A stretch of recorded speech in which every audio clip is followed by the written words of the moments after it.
Alkitab menceritakan bahwa hari itu adalah ada kemungkinan besar adalah salah satu murid daripada Tuhan Yesus yang menikah, sehingga Maria dan Tuhan Yesus itu diundang untuk menghadiri pernikahan. Tadi Opa sempat cerita bahwa ini adalah mujizat yang pertama. Saya koreksi, ini bukan mujizat yang pertama, karena Tuhan Yesus dari usia baru lahir sampai usia 30 tahun, saya percaya dan saya meyakini Tuhan Yesus itu sudah banyak melakukan mujizat demi mujizat, tetapi dalam kehidupan sehari-hari di mana Maria sebagai ibunya yang memperhatikan, yang melihat, yang mengalami dan sebagainya. Tetapi secara publik, secara massal, secara umum baru terjadi di pernikahan Kana ini. Dan itu terjadi dan dicatat dalam kitab Yohanes, dan itu menjadi sebuah peristiwa yang pertama kali dan itu secara publik diberitakan. Nah, hari ini bukan persoalan kita mau mendoakan buat mereka yang punya rumah tangga supaya rumah tangganya punya sebuah kehidupan rumah tangga yang manis seperti anggur dan lain sebagainya, tapi kita ada sebuah pesan yang saya mau sampaikan begini. Kita sebagai orang-orang Kristen, hari-hari yang sedang kita hadapi ini adalah hari-hari di penghujung daripada sebuah akhir zaman. Betul ya? Kita lihat bagaimana ada begitu banyak perubahan terjadi di Eropa, Amerika, dan Indonesia. Ada begitu banyak kejadian yang sedang terjadi di banyak belahan negara dan lain sebagainya. Ada sebuah pesan penting yang saya mau sampaikan. Tuhan Yesus berkata hari-hari ini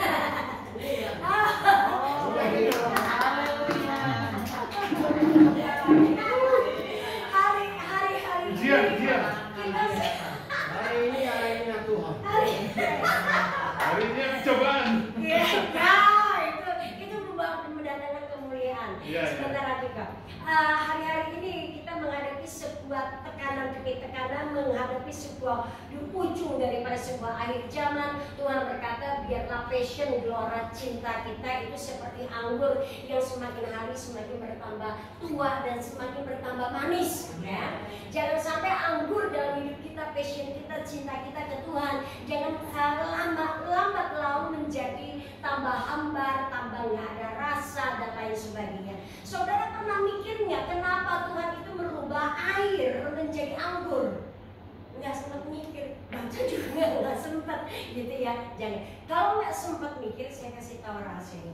Kenapa Tuhan membuat air itu menjadi anggur? Tuhan berkata, akulah air kehidupan. Betul? Saudara kalau baca Alkitab, Tuhan itu selalu mengatakan akulah air kehidupan. Dan anggur juga melambangkan itu adalah darah pengorbanan Yesus di atas kayu salib, Bapak Ibu. Tuhan berkata, setiap orang yang memiliki kehidupan, kalau kehidupanmu tidak ditebus oleh darahku, maka hidupmu yang kita hidupi, hidupmu yang saudara hidupi, dan hidupku yang aku hidupi akan menjadi sebuah hidup yang kosong dan sia-sia dan tidak bermakna. Tapi hidup setiap kita yang ditebus oleh darah Yesus, maka hidup kita yang sudah ditebus oleh darah Yesus itulah yang akan memberikan sebuah makna yang besar buat hidup seseorang. Dan Tuhan mau berkata, hari ini kita pertama kali datang ke Israel dan pertama kali yang kita kunjungi, kita nggak rencana loh hari ini datang ke Kana. Harusnya kita langsung cuman city tour Tel Aviv, kemudian besok kita masuk ke Petra, betul ya? Kita nggak ada planning apapun untuk datang ke Kana. Tapi Tuhan bawa kita pertama kali ke Kana dan Tuhan berkata, aku nggak peduli latar belakang, aku nggak peduli apapun hidup yang sedang engkau hidupi sekian tahun, yang nggak punya sebuah pengenalan dengan Tuhan, yang nggak mau kembali ke Tuhan.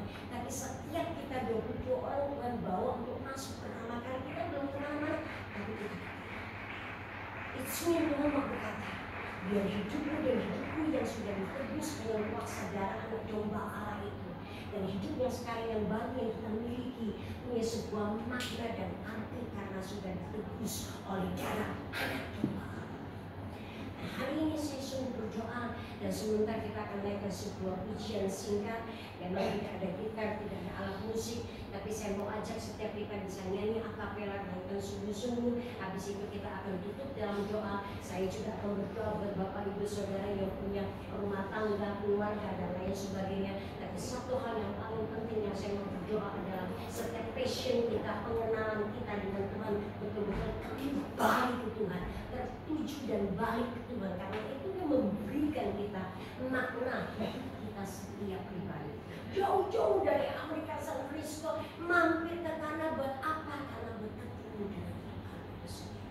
Kita teman-teman yang ada di Indonesia, beberapa juga baru pertama kali datang ke Israel. Ngapain jauh-jauh cuti 10 hari bayar mahal-mahal datang ke sini buat apa? Buat ketemu Tuhan. Karena kita nggak tahu satu hari kelak waktu kita lagi jalan dari satu kota ke satu kota, tiba-tiba Tuhan memberikan sebuah penglihatan, tiba-tiba Tuhan memberikan sebuah mimpi, tiba-tiba Tuhan cerita dan berkata, cuma ngomong, aku mengasihi kamu loh, kamu tuh ngerti nggak sih?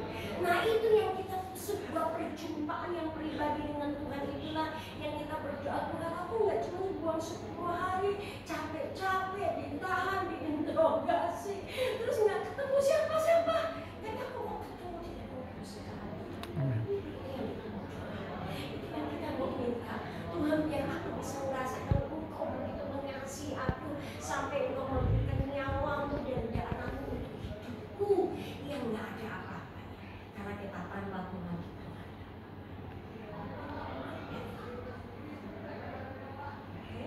Pesan sederhana. Mari kita bangkit berdiri sebentar. Saya minta